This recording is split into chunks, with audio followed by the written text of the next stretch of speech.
نبی پاک صلی اللہ تعالیٰ علیہ وسلم نے حضرت فاطمہ الزہرا رضی اللہ تعالیٰ عنہ سے فرمایا کہ فاطمہ ادھر آؤ، یہاں میرے پاس کھڑی ہو جاؤ۔ یا رسول اللہ کیا ہونے لگا ہے؟ فرمایا میں تمہارے قربانی کے جانور کو ذبح کرنے لگا ہوں۔ قریب کھڑا کر کے حضرت فاطمہ کو حضور نے ذبح فرمایا۔ میں اکثر یہ بات آپ احباب سے عرض کرتا رہتا ہوں کہ نبی کریم علیہ السلام کے کاشانہ نور پہ 2 3 مہینے تک کھانا نہیں پکتا تھا، لیکن قربانیاں اللہ کے رسول ہر سال 2 دیا کرتے تھے۔ کھانا 2 مہینے نہیں پکا اور قربانیاں 2 قربانیاں دے کے حضور فرماتے ایک میری طرف سے ہے، ایک میری امت کی طرف سے ہے۔ مولا کائنات شیر خدا حضرت علی المرتضیٰ رضی اللہ تعالیٰ عنہ گھر میں فقر رہتا تھا۔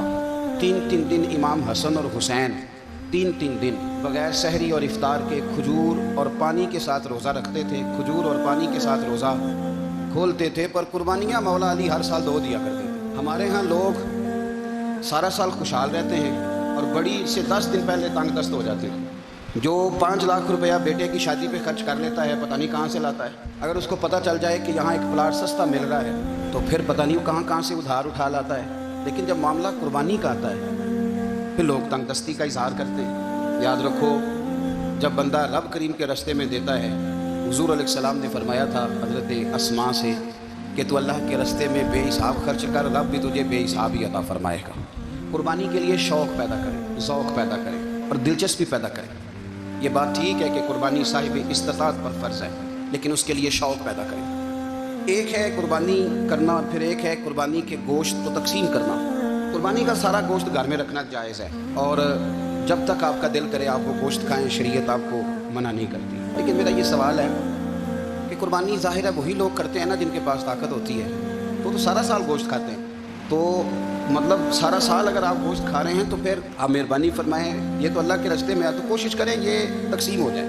کچھ لوگ شاپر لے کے گوشت لینے آ جاتے ہیں، ان تک میرا یہ پیغام ضرور پہنچائیں کہ ان کے لیے سوال کرنا جائز ہی نہیں۔ شریعت یہ کہتی ہے کہ جس کے گھر میں ایک وقت کا کھانا موجود ہو، صبح کا اس کے گھر میں کھانا موجود ہے ایک ٹائم کا، اس بندے کے لیے کسی کے سامنے ہاتھ پھیلانا جائز ہے۔ اتنا بھوکا آدمی کہ جس کے پاس اب کھانا ہی نہیں ہے ایک وقت کا بھی، وہ سوال کر سکتا ہے۔ چھوڑیں، سارا سال اگر ہم کسی امیر سے لے کے نہیں کھاتے تو کیا گھر میں ہنڈیاں نہیں پکتی؟ بالکل نہیں سوال کریں، قطعاً کوئی ضرورت نہیں، یہ جائز ہی نہیں ہے سرے سے۔ آپ کو کس نے اجازت دے دی خالی گوشت کی خاطر؟ جہاں اللہ تعالیٰ آپ کو مرچ دے رہا ہے، نمک دے رہا ہے، گھی دے رہا ہے، گھر رہنے کے لیے دے رہا ہے، وہ رب کریم 1000 روپے کا گوشت بھی عطا فرمائے گا۔ اور اس سے اگلی بات یہ کہ شکوہ بھی نہیں کرنا کہ فلانے نے اتنی قربانیاں کی تھی تو پتہ نہیں کہاں لے گیا ہے۔ اس نے کی تھی نا، پیسے کس کے تھے، ذبح کس نے کیا، تو آپ ذمہ دار ہیں کہ وہ کدھر لے کے گیا ہے۔ یہ بحث کرنے کی بھی اجازت دین ہمیں نہیں دیتا، تنقید کی بھی اجازت دین ہمیں۔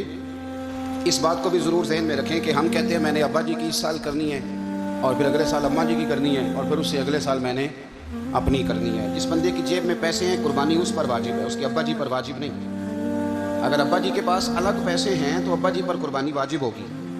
ہاں اگر آپ کی جیب اجازت دیتی ہے تو آپ 3 قربانیاں خریدیں یا بڑے جانور میں 3 حصے ڈالیں، تو اب آپ 2 والدین کی ہو گئی، ایک آپ کی اپنی ہو گئی۔ لیکن جب تک آپ پر واجب قربانی آپ نہیں دیتے تب تک والدین کی قربانی دینا درست نہیں ہے، کیونکہ یہ دین میں واجب ہے۔ جو نماز آپ پہ فرض ہے وہ آپ نے پڑھنی ہے، اور جو ابا جی پہ فرض ہے وہ ابا جی نے پڑھنی ہے۔ اس مسئلے کو بھی ضرور ذہن نشین کریں۔ اس سے اگلی بات جو اور زیادہ ضروری ہے اس کا ضرور خیال فرمائیں، حصے ڈالے جاتے ہیں قربانی کے حصے، تو 6 حصے ہو گئے، اب 7واں حصہ مل نہیں رہا، تو ایک تگڑے سے بندے کے پاس جا کے مالدار سے کہا کہ 24 حصہ ڈال رہے ہیں، ایک حصہ کم ہے۔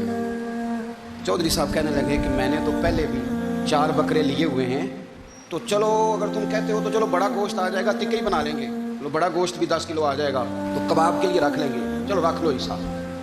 اب 6 بندوں کی نیت قربانی کی، 7ویں کی گوشت کی، اس کی نیت قربانی کی، پچھلے 6 کی بھی قربانی نہیں ہوگی، وہ بھی گئے کام سے۔ آپ اس بات کو سمجھیں کہ قربانی کا مطلب یہ ہے کہ خالص اللہ کی رضا کے لیے مخصوص وقت میں مخصوص جانور ذبح کرنا۔ اس لیے یہ ضرور توجہ کریں اس بات پر کہ ہم کئی لوگوں کو فورس کر کے شامل کر لیتے ہیں۔ بندہ مالدار ہوتا ہے وہ بھی کہتا ہے چلو ٹھیک ہے کوئی حرج نہیں، لیکن وہ نامینیٹ کرے گا۔ اگر اس نے اپنی قربانی رکھ لیا تو پھر وہ بتائے گا یہ قربانی کس کی ہے، والدین کی ہے، کس کی ہے۔ تو قربانی اس ترتیب سے کریں کہ اس کے سارے مسائل سے آگاہی حاصل کریں۔